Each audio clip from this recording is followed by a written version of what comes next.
Welcome back, everybody. Today, I'm going to teach you how to change your name on Ryanair's website. This is particularly useful if you've had a legal name change or simply need to correct a typo in your account details.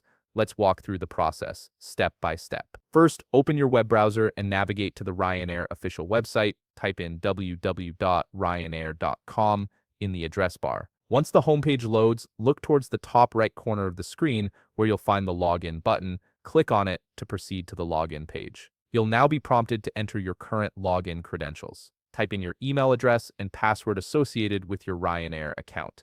Then click Login to access your Ryanair account. Alternatively, if you prefer a quicker method, you can log in via Gmail, which streamlines the authentication process. After successfully logging in, direct your attention to the upper right corner of the page. Here you'll see your name or a profile icon displayed in yellow. Click on this element to open your account menu.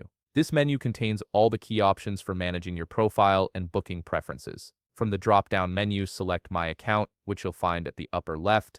This will take you to your personal account settings page, where you can view and edit various details about your profile. On this page, you'll see your first name and surname displayed clearly. Next to these fields, there's an Edit button. Go ahead and click Edit to unlock the name fields for modification. Now you can update your name as needed. Whether you're correcting a spelling mistake or updating to a new legal name, simply type the correct information into the first name and surname fields. Once you've made your changes, look for the Save button and click it to confirm your updates. This action ensures that all future communications and bookings from Ryanair will reflect your updated name information. And that's it. You've successfully changed your name on your Ryanair account, ensuring your profile details are accurate for all your upcoming travel plans. If you found this video helpful, please leave a like, subscribe, and see you in the next video.